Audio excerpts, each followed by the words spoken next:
सम्मान्य सभामुख महोदय, सर्वप्रथम म लोकतान्त्रिक नेपालका महान शहीद, बेपत्ता र घाइते योद्धाहरूको त्याग, तपस्या र बलिदानप्रति हार्दिक श्रद्धासुमन व्यक्त गर्दै उहाँहरूका सपना र सङ्कल्प पूरा गर्न निरन्तर क्रियाशील रहने अठोट व्यक्त गर्दछु। 11 पौष 79 मा गठन भएको सरकारलाई पुष 26 गते यो सम्मानित संसदबाट अभूतपूर्व विश्वासको मत प्राप्त भएको थियो।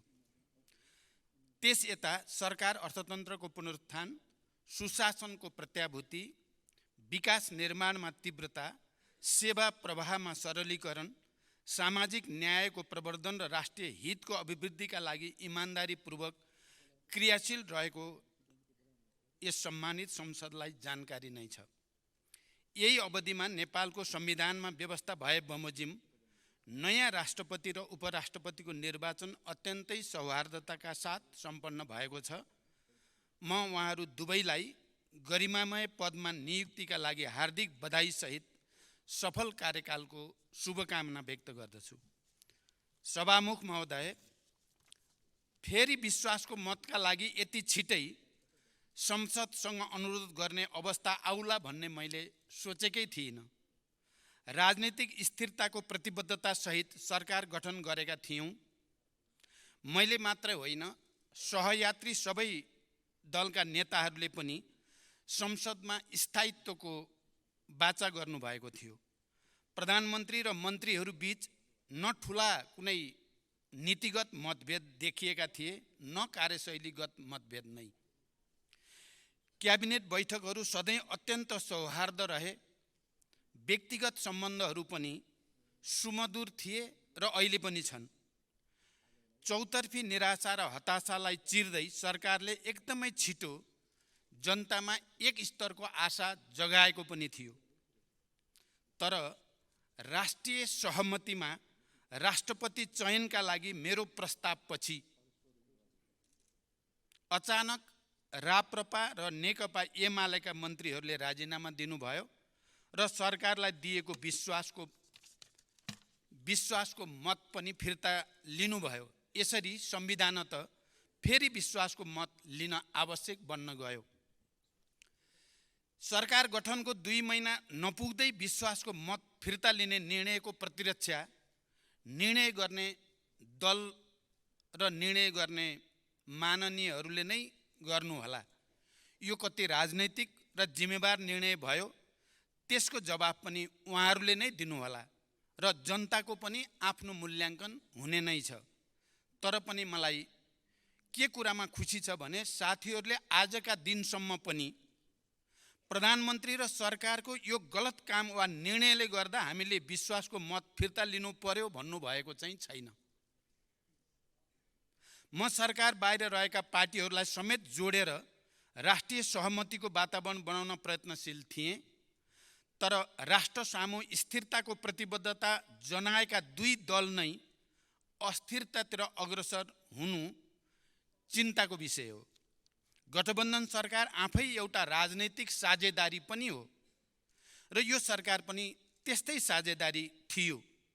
गठबन्धनका घटक बीच केही वैचारिक राजनीतिक मतभेद थिए, तर हामीले न्यूनतम साझा कार्यक्रम बनाएर सहमतिको आधार तयार गरेका थियौँ र विगतका मतभेदहरूलाई नउठाउने समझदारी गरेका थियौँ।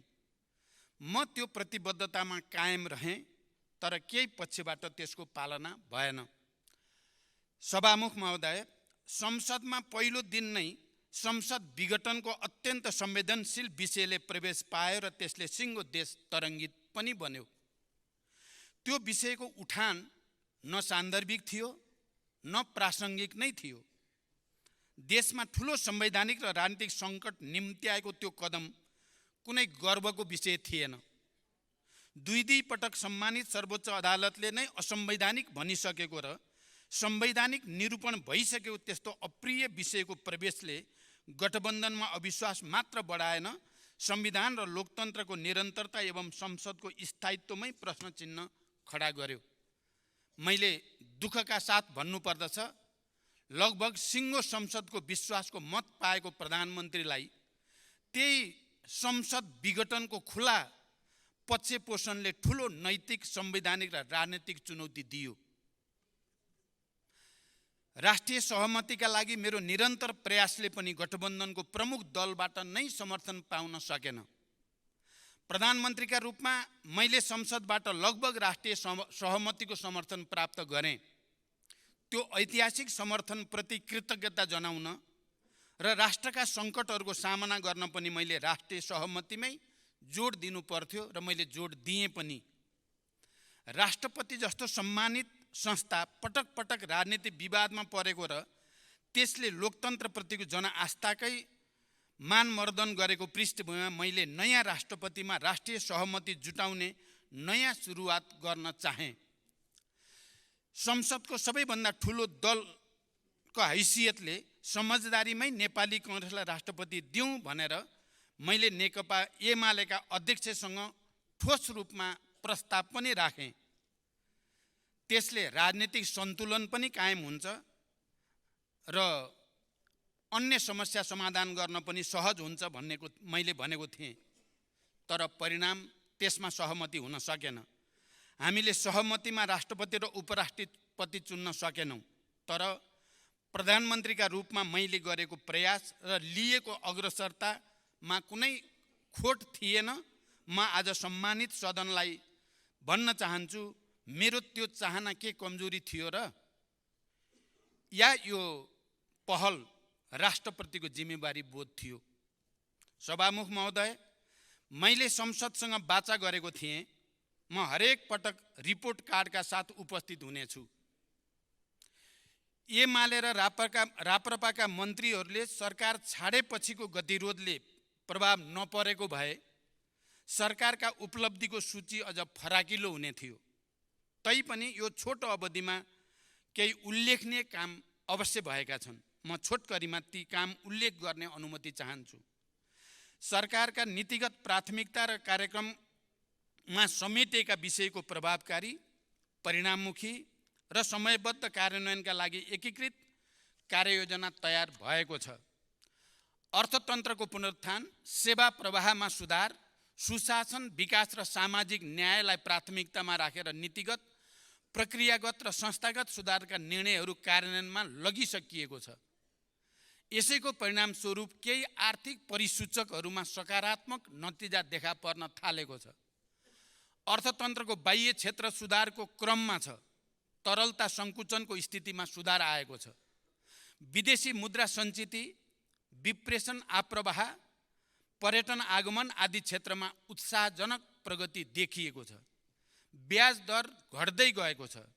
सरकारी खर्चमा मितव्ययता काम गर्न अनावश्यक खर्च कटौती तथा प्राथमिकता प्राप्त क्षेत्रमा स्रोतको कमी हुन नदिने गरी बजेटको पुनर्विन्यासको काम सुरु भइसकेको छ। खर्च नियन्त्रणका लागि अत्यावश्यक बाहेक मन्त्री र उच्चपदस्थ कर्मचारीहरूलाई विदेश भ्रमणमा रोक लगाइएको छ। बढ्दो व्यापार घाटालाई नियन्त्रण गरी निकासी प्रवर्धन तथा आयात व्यवस्थापनका लागि नयाँ नेपाल व्यापार एकीकृत रणनीतिक कार्यान्वयनमा ल्याइएको छ। संसारभरिका हाम्रा कूटनीतिक र आर्थिक नियोगहरूलाई वैदेशिक लगानीका लागि परिचालनको सुरुवात गरिसकिएको छ। सम्भावित ठुला लगानीकर्तासँग प्रधानमन्त्रीकै तहमा अग्रसरताका लागि आवश्यक गृहकार्य भइरहेको छ। सार्वजनिक सेवामा गुणस्तर देखिने गरी सुधार गर्न सुरु गरिएको छ। राहदानी, राष्ट्रिय परिचय पत्र, सवारी चालक अनुमति पत्र, नो अब्जेक्सन लेटर लगायतका सेवाहरूमा जनताको कष्टपूर्ण लाइन पछिल्ला दिनमा निकै नै कम भएको छ। सेवाग्राहीको बढी भिडभाड हुने राहदानी विभाग, कन्सुलर सेवा विभाग, वैदेशिक रोजगार विभाग जस्ता सरकारी कार्यालयहरूबाट प्रवाह हुने सेवालाई छिटो छरितो, विश्वसनीय र सहज बनाउन अनलाइन सेवाग्राही सहायता कक्षको व्यवस्था, सीसीटीभी क्यामेराहरूको जडान, अनुगमन र निगरानीको व्यवस्था सुरु गरिएको छ। नागरिकलाई सम्बन्धित जिल्लाबाट नै राहदानी छिटो छरितो तवरले पाउने व्यवस्था मिलाइएको छ। राष्ट्रिय परिचय पत्र हाल 14 जिल्लाका 15 स्टेसनहरूबाट वितरण गर्ने काम सुरु भएको छ। राष्ट्रिय परिचय पत्र आवेदन अभियान 45 जिल्लामा सम्पन्न भई हाल 17वटा जिल्लामा सञ्चालन भइरहेको छ। स्थानीय तहका कुल 6665 वटा ओडाबाट अनलाइन प्रणाली मार्फत व्यक्तिगत घटना दर्ता सुरु गरिएको छ। कोभिड महामारी, रुस युक्रेन युद्ध र विश्व अर्थतन्त्रको शिथिलता जस्ता बाह्य कारण र आन्तरिक संरचनागत समस्याका कारण सङ्कटग्रस्त अर्थतन्त्रमा देखा परेका समस्याहरूलाई समाधान गर्न सरकारद्वारा चालिएका कदमबाट केही क्षेत्रमा सकारात्मक नतिजा देखिएका छन्। तर पनि अर्थतन्त्रका संरचनागत र प्रणालीगत कमजोरी र नीतिगत त्रुटि सच्याउन अझै बाँकी छ।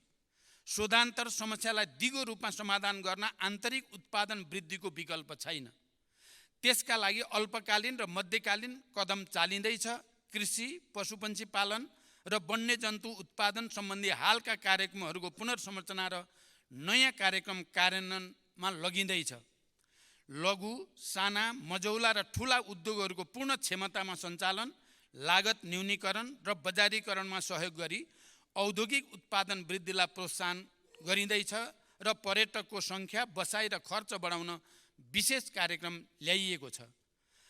हाम्रो युवा जनसङ्ख्याबाट जनसाङ्ख्यिक लाभ लिन मुलुकभित्रै रोजगारीको व्यवस्थाका लागि हाल सञ्चालनमा रहेका रोजगारी सम्बन्धी संस्था, आयोजना तथा कार्यक्रमहरूलाई एकीकरण र पुनर्संरचना गरी नतिजामुखी बनाउने पहल गरिएको छ। वैदेशिक रोजगारीमा रहेका नेपाली नागरिकहरूको सुरक्षा, पारिश्रमिकको सुनिश्चितता, सङ्कटमा पर्दा तत्काल उद्धार सरकारको प्राथमिकतामा छ। तस्करी, न्यून विकेन्द्रीकरण, राजस्व छली, हुन्डी, विदेशमा अवैध कारोबारमा लगानी तथा पुँजी पलायनलाई नियन्त्रण गर्न निर्णायक हस्तक्षेपको तयारी गरिएको छ। औपचारिक माध्यमबाट रेमिटेन्स पठाउने नागरिकलाई थप प्रोत्साहन दिइँदैछ। गत आर्थिक वर्षमा झन्डै 3 खरब बराबरको शोधान्तर घाटा र पुँजीगत खर्चमा न्यूनताले वित्तीय प्रणालीमा तरलता अभाव, उच्च ब्याजदर र कर्जा अभाव जस्ता समस्या जन्माए। अब शोधान्तर सकारात्मक भएसँगै तरलता र ब्याजदरमा पनि क्रमिक सुधार देखिएको छ। सहकारी संस्थाहरूका विकृति र विसङ्गतिको दीर्घकालीन समाधानका लागि तत्काल उच्चस्तरीय अध्ययन समिति गठन गरिँदैछ। समग्र लघुवित्त क्षेत्रमा नियममा सुधारका लागि नेपाल राष्ट्र ब्याङ्कले चाल्ने आवश्यक कदममा सरकारले सहयोग गर्दैछ। लक्ष्यभन्दा माथि पुगेको मुद्रास्फीति दर घटाउन सरकारले यसबीचमा चालेका कदमहरूका कारण आगामी दिनमा मूल्य वृद्धिको ठुलो चाप भोग्न नपर्ने विश्वास म यो सम्मानित संसदलाई दिलाउन चाहन्छु। निजी क्षेत्रसँगको सहकार्यमा अर्थतन्त्रमा देखिएका समस्याहरू समाधान गर्दै चुनौतीको सामना गर्न सरकार दृढ प्रतिबद्ध छ। निजी क्षेत्रको विश्वास र साझेदारी बिना समृद्धिको लक्ष्यमा अपेक्षित सफलता हासिल गर्न सकिन्न भन्नेमा म प्रष्ट छु र मैले पहिलो क्याबिनेटदेखि नै यो विषयमा जोड दिँदै आएको छु। त्यसका लागि नीतिगत र व्यवहारिक सुधारका लागि पनि सरकार प्रतिबद्ध छ। सभामुख महोदय, विगतमा पटक पटक अध्यादेश जारी गर्ने, फिर्ता गर्ने, फेरि जारी गर्ने, तर त्यसलाई संसदबाट स्वीकृत भने नगर्ने गलत शैलीका कारण संवैधानिक परिषदको बैठक बोलाउने र निर्णय गर्ने सम्बन्धमा कानुनी शून्यताको अवस्था छ। सोही कारणले देशको न्यायपालिकाको नेतृत्व र अन्य महत्त्वपूर्ण संवैधानिक नियुक्तिहरू हुन सकेका छैनन्। यो शून्यतापूर्ण सरकारले संवैधानिक परिषद, काम कर्तव्य अधिकार र कार्यविधि सम्बन्धी पहिलो संशोधन ऐन 2079 सम्बन्धी विधेयक सङ्घीय संसदमा पेश गरिसकेको छ। साथै सम्पत्ति शुद्धिकरण, निवारण तथा व्यावसायिक वातावरण प्रवर्धन सम्बन्धी ऐनमा समसामयिक संशोधन गर्न बनेको विधेयक पनि पेश भइसकेको छ। यसै गरी नेपालको संविधानको धारा 53 तथा सुशासन व्यवस्था तथा सञ्चालन ऐन 2064 बमोजिम नेपाल सरकारको आर्थिक वर्ष 78-79 को प्रतिवेदन तयार गरी सम्माननीय राष्ट्रपति समक्ष पेश गरिसकिएको छ। ऐतिहासिक विस्तृत शान्ति सम्झौता र नेपालको आन्तरिक संविधानको मर्म बमोजिम 71 सालमै ऐन जारी भयो। बेपत्ता पारेका व्यक्तिको छानबिन सम्बन्धी र सत्य निरूपण तथा मेलमिलाप सम्बन्धी 2टा अलग अलग आयोग सोही वर्ष गठन पनि भए। तर विविध कारणले अहिलेसम्म शान्ति प्रक्रियालाई तार्किक निष्कर्षमा पुर्याउने काम भने पुरा भएको छैन। वर्तमान सरकार अविलम्ब यो प्रक्रिया टुङ्ग्याउन चाहन्छ। सोही अनुरूप अन्तर्राष्ट्रिय मानवाधिकार तथा मानवीय कानुन, सङ्क्रमणकालीन न्यायका मान्य सिद्धान्त, पीडित तथा सरकारवालाबाट प्राप्त सुझाव र सम्मानित सर्वोच्च अदालतको आदेश समेतका आधारमा सरकारले बेपत्ता पारिएका व्यक्तिको छानबिन, सत्यनिरूपण तथा मेलमिलाप ऐन 2071लाई संशोधन गर्न बनेको विधेयक तयार गरी सम्मानित संसदमा पेश गरिसकेको छ। यो कुनै दल विशेषको मुद्दा वा सरकारको विषय नभई देशले समाधान गर्नुपर्ने राष्ट्रिय विषय हो। शान्ति प्रक्रियाका बाँकी काम र सङ्क्रमणकालीन न्यायलाई चाँडै टुङ्ग्याउने विषयलाई सरकारले उच्च प्राथमिकतामा राखेको छ। सभामुख महोदय, सरकार नेपालको विकासको नयाँ मोडेलको तयारीमा छ, किनकि हालसम्मका योजनाबद्ध विकासका प्रयासबाट भौतिक पूर्वाधार निर्माण, शिक्षा, स्वास्थ्य, लैङ्गिक समानता, समावेशिता जस्ता क्षेत्रमा उपलब्धि हासिल भए पनि उत्पादन र रोजगारीको क्षेत्रमा हाम्रो प्रगति निराशाजनक छ। संविधानले समाजवाद उन्मुख आर्थिक प्रणाली निर्माणको परिकल्पना गरे पनि हाम्रा नीति र कार्यक्रमहरूमा ठुलो विरोधाभास छ। पूर्वाधारको व्यवस्थाबाट विकासको ढोका खोल्ने, त्यस्ता सुविधा पुगेका ठाउँमा उद्योगहरू खुल्ने, कृषिको आधुनिकीकरण हुने र त्यसबाट समग्र उत्पादन तथा रोजगारी बढ्ने विश्वास गरिन्छ। तर हामीले त्यस्ता पूर्वाधार पुर्याएका गाउँहरू बचाइसकेका कारण त्यस्ता पूर्वाधार पुर्याइएका गाउँहरू बसाइसराएका कारण रित्तिँदै गएका छन्। खेतीयोग्य जमिन बाँझो हुँदै जान थालेका छन् र युवाहरू रोजगारीको लागि विदेशिने क्रम घटेको छैन।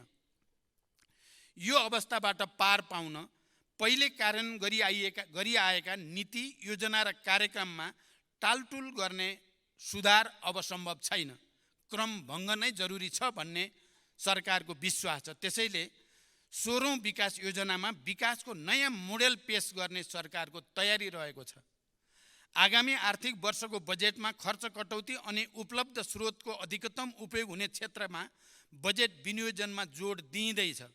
अत्यावश्यक बाहेक नयाँ आयोजनाहरू सुरु नगर्ने र अधिक प्रतिफल दिने आयोजनाहरूलाई मात्र बजेट विनियोजन गर्ने नीति लिइँदैछ। उत्पादन र रोजगारीको क्षेत्रमा केही थप कार्यक्रम अघि बढाइँदैछ। पुँजीगत खर्च कम हुने र सम्पन्न भएका कामको पनि गुणस्तर न्यून हुने रोग निराकरण गर्न आगामी आर्थिक वर्षमा संरचनागत र प्रणालीगत सुधार गरिँदैछ।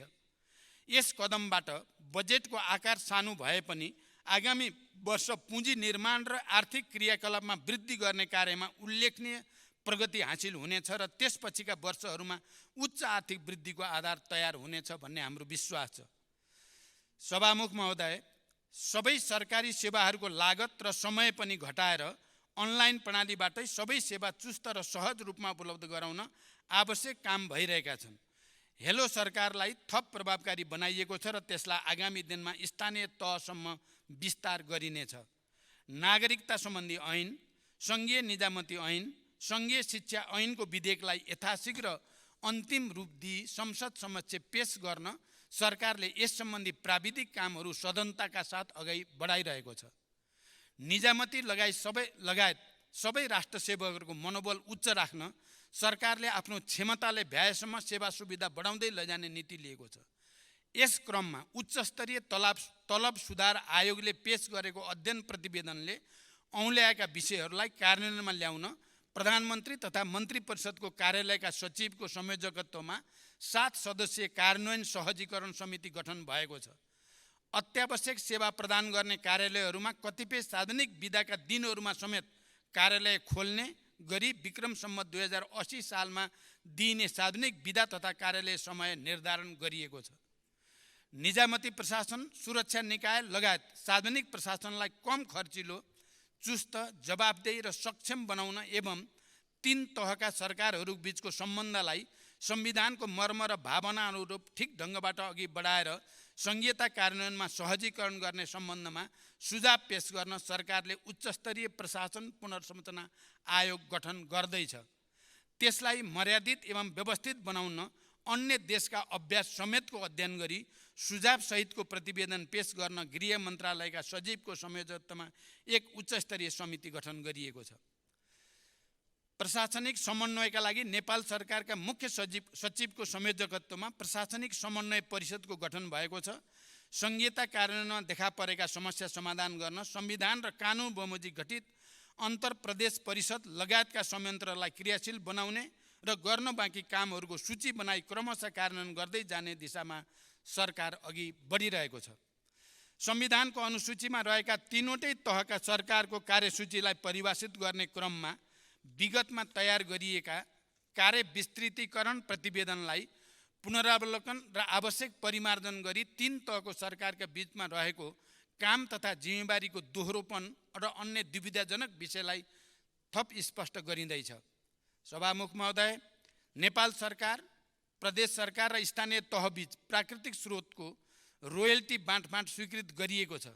विकास आयोजना तथा सार्वजनिक निर्माणमा अत्यावश्यक प्राकृतिक स्रोत साधन ढुङ्गा, गिटी, बालुवा आदिको आपूर्तिमा देखेका समस्या समाधान गर्न अनावश्यक दोहन नियन्त्रण गरी दिगो र वातावरण मैत्री हुने गरी उत्खनन र बिक्री वितरण गर्न सहयोग पुर्याउने ढुङ्गा, गिटी, बालुवा उत्खनन, बिक्री तथा व्यवस्थापन सम्बन्धी दोस्रो संशोधन मापदण्ड 79 कार्यान्वयनमा ल्याइएको छ।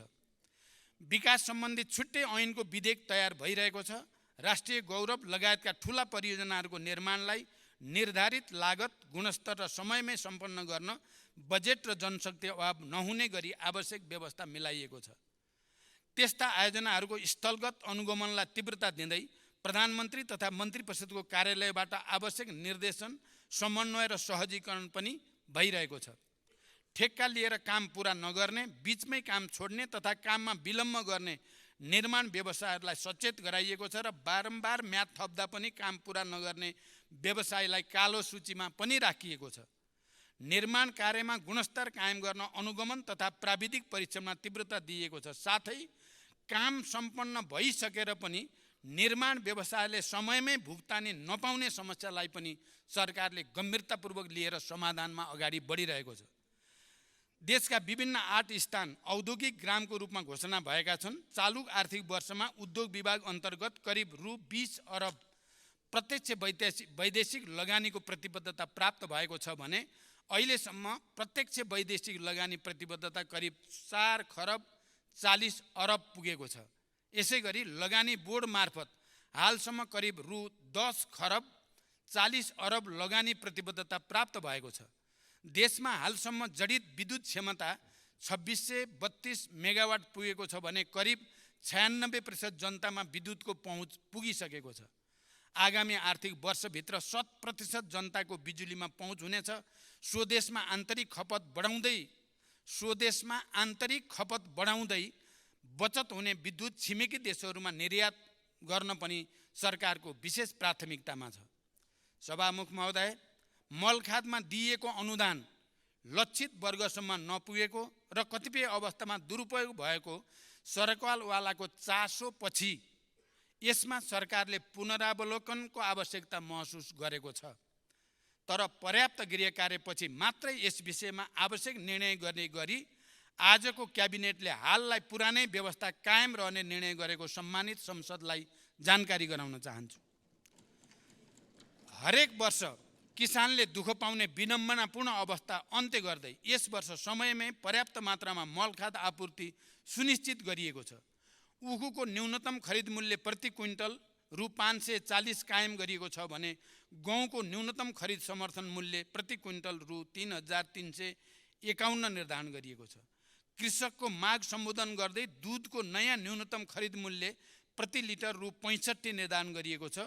बर्ड फ्लू रोग नियन्त्रणका क्रममा नष्ट गरिएका वस्तुहरूको क्षतिपूर्ति स्वरूप कृषकहरूलाई राहत प्रदान गरिएको छ। भूमिको वैज्ञानिक व्यवस्थापन र सुकुम्बासीहरूको समस्या समाधानका लागि अहिले भइरहेका प्रयासहरूले छिटै परिणाम दिने विश्वास हामीले लिएका छौँ। सरकारी निकायका वेबसाइटहरू बीच एकरूपता कायम गर्न एकीकृत वेबसाइट व्यवस्थापन प्रणाली विकास गरिएको छ। सार्वजनिक सेवा प्रवाह गर्ने सरकारी कार्यालयहरू बीच अन्तर आबद्धता सुरु भएको छ। आगामी शैक्षिक सत्र अगावै विद्यार्थीलाई पाठ्य पुस्तक उपलब्ध गराउने विषयलाई सरकारले उच्च प्राथमिकतामा राखेको छ। यसैगरी नेपाल सरकारबाट निर्णय भई नेपाल राजपत्रमा प्रकाश हुन बाँकी शहीदहरूको नामावली नेपाल राजपत्रमा प्रकाशन गर्ने प्रक्रिया अघि बढेको छ। कोशी अस्पताललाई शिक्षण अस्पतालका रूपमा विकास गरी पूर्वाञ्चल विश्वविद्यालय अन्तर्गत आङ्गिक मेडिकल कलेजका रूपमा सञ्चालन गर्ने व्यवस्था गरिएको छ। गेटा मेडिकल कलेजलाई शहीद दशरथ चन्द राष्ट्रिय स्वास्थ्य विज्ञान विश्वविद्यालयको रूपमा विकास गर्न मन्त्री परिषदबाट अवधारणा पत्र स्वीकृत भई प्रक्रिया अगाडि बढाइएको छ। सरकारी अस्पतालहरूको स्तरोन्नति गरी नेम्स अन्तर्गत नयाँ मेडिकल कलेजहरू खोल्न अत्यन्त तीव्रताका साथ गृह कार्य भइरहेको छ। यसबीच पोखरा अन्तर्राष्ट्रिय विमानस्थल सञ्चालनमा आएको छ भने विभिन्न विमानस्थलको स्तरोन्नति भइरहेको छ। राष्ट्रको आत्मबल र सम्मान बढाउने खेलाडीहरूलाई प्रोत्साहित र पुरस्कृत गरिएको छ। रङ्गशाला निर्माणलाई पनि गति दिइएको छ। वैदेशिक रोजगारीमा जान चाहने श्रमिकहरूले अनलाइन माध्यमबाटै श्रम अनुमतिका लागि आवेदन गर्न सक्ने तथा उनीहरूलाई अनलाइन माध्यमबाटै श्रम स्वीकृति दिने प्रणाली सञ्चालनमा आएको छ। रोजगारदाता कम्पनी र श्रमिक बीच भएको कार्य सम्झौताको आधारमा पुरै कार्य अवधिको लागि कार्य अनुमति दिने व्यवस्था कार्यान्वयनमा ल्याइएको छ।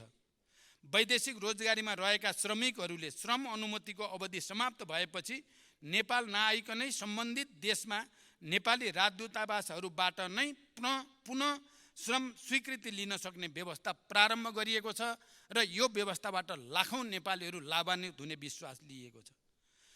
स्वदेशी औपचारिक तथा अनौपचारिक एवं स्वरोजगारका क्षेत्रमा संलग्न र वैदेशिक रोजगारमा गएका व्यक्तिहरूलाई समेत सामाजिक सुरक्षा कोषमा आबद्ध गराउने प्रक्रिया सुरु भएको छ। आर्थिक वर्षको माघ मसान्तसम्म कुल रु 690 अरब विप्रेषण आप्रवाह भएको छ।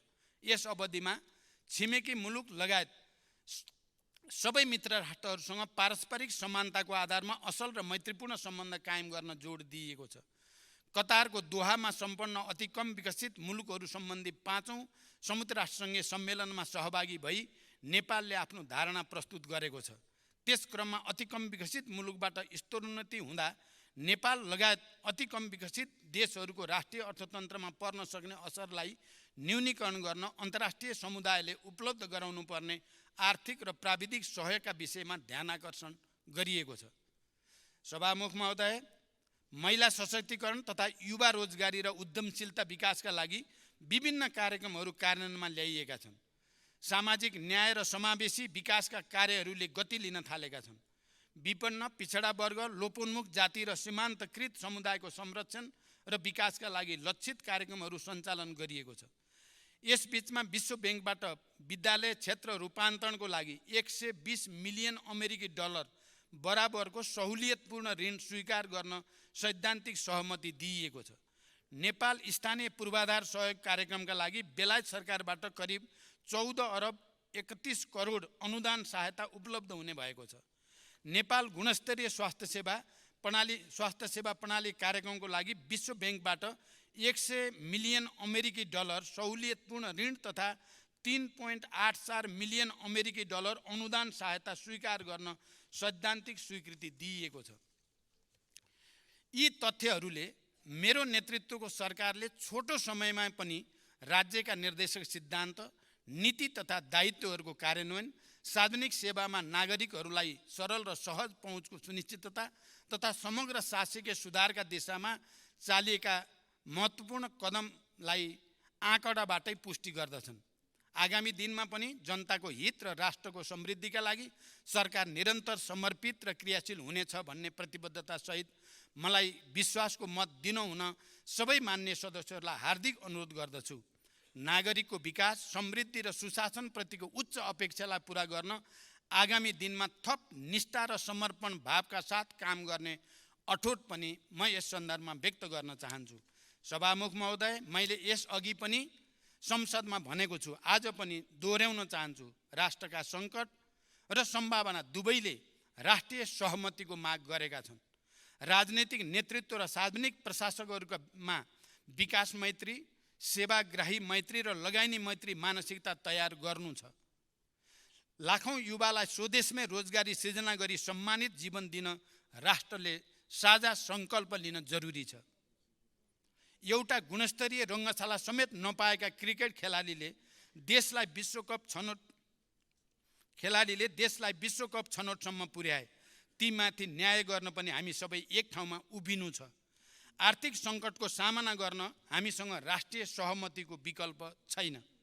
निरपेक्ष गरिबीमा रहेका 50 लाख नेपालीलाई त्यहाँबाट निकाल्न सबै दल एक ठाउँमा उभिन जरुरी छ। राष्ट्रियता, राष्ट्रिय सुरक्षा, परराष्ट्र सम्बन्ध, प्रमुख आर्थिक विषय एवं रणनीतिक पूर्वाधार लगायतका राष्ट्रका आधारभूत विषयहरूमा पनि मैले राष्ट्रिय सहमतिको विकल्प देखेको छैन। राष्ट्रिय स्वाधीनता, राष्ट्रिय हित र स्वाभिमानलाई उच्च प्राथमिकता दिँदै छिमेकी र बाँकी विश्वसँग असंलग्न परराष्ट्र नीति अन्तर्गत आत्मसम्मानपूर्ण सम्बन्धका लागि राष्ट्र एकताबद्ध हुनु छ। शान्ति प्रक्रियालाई निष्कर्षमा पुर्याउन पनि मैले आम सहमति अनिवार्य देखेको छु। सरकार सञ्चालन र राजनीतिको तदर्थ शैलीले मात्रै राष्ट्रका आजका आवश्यकतालाई सम्बोधन गर्ने सक्ने अवस्थामा हामी छैनौँ। हजारौँ रोजगारी सिर्जना गर्ने महत्त्वकांक्षी परियोजनाहरूका लागि हामीले बाँकी विश्वलाई विश्वस्त गर्न पनि राष्ट्रिय एकता नै जरुरी छ। देशलाई आकर्षक लगानीको गन्तव्य बनाउन नसकेसम्म हामीले ठुलो आर्थिक रूपान्तरणको अपेक्षा गर्न सक्दैनौँ। त्यसका लागि हामीले विश्व रङ्गमञ्चमा अब नेपालले एकीकृत रूपमा फरक ढङ्गले सोच्न थालेको छ भन्ने सन्देश दिनु छ। अहिलेकै पर्यटकको सङ्ख्या र गुणस्तरले हाम्रो पर्यटन क्षेत्रले फड्को मार्न सक्दैन। अहिलेकै पूर्वाधारले मात्र पनि हामी पर्यटनमा क्रान्ति ल्याउन सक्दैनौँ। हामीले आर्थिक क्रान्ति गर्नु छ जसले देशमा सकारात्मक आर्थिक कायापलट गरोस्। यो कसैको एकल नायकत्वमा सम्भव छैन। राष्ट्रको निर्माण कुनै अमुक नेता वा पार्टीको एकाधिकार वा क्षमताको विषय पनि होइन। यो संसदमा हामी बीच असहमतिका जति विषय होलान् सोभन्दा धेरै सहमतिका विषय छन्। यो संविधान हाम्रा साझा सङ्घर्षहरूको परिणाम हो। हामी सबैलाई हाम्रो राष्ट्र र हाम्रा लोकतान्त्रिक संस्थाहरूप्रति गर्व छ। हामी सबै राष्ट्र र नागरिकको जीवन बदल्ने सङ्कल्पका साथ राजनीतिमा छौँ। अहिले देशको सार्वजनिक बहसको स्तर अलिकति खस्केको छ। समाधान होइन दोषारोपणमा रमाउने प्रवृत्ति देखिँदैछ। एक थरी अराजक तत्त्वहरूले आफ्ना गुफाबाट निस्केर नयाँ समस्या पैदा गर्ने प्रयास पनि देखिएका छन्। जनतामा भ्रम सिर्जना गर्ने र लोकतान्त्रिक संस्थाहरू विरुद्ध मोहभङ्ग गराउने प्रयास पनि यदाकदा देखिने गरेका छन्। देशको आर्थिक प्रणाली नै अवरुद्ध पार्ने सम्मका कोसिस पनि हुन थालेका छन्। यस्तो बेला पनि हामी विभाजित भयौँ भने हामीले इतिहासलाई के जवाब दिन्छौँ? म सिङ्गो सदनलाई र विशेष गरी नेकपा एमाले र राप्रपालाई पनि आफ्नो निर्णयमा पुनर्विचार गर्न, राष्ट्रिय सहमतिका लागि सरकारलाई विश्वासको मत दिन विशेष आग्रह गर्न चाहन्छु। मलाई विश्वास छ यो सम्मानित संसद फेरि एकपटक स्थायित्व र एकताको सन्देश दिँदै अस्थिरताको विपक्षमा उभिनेछ। यही विश्वाससहित बिदा हुन्छु। धन्यवाद।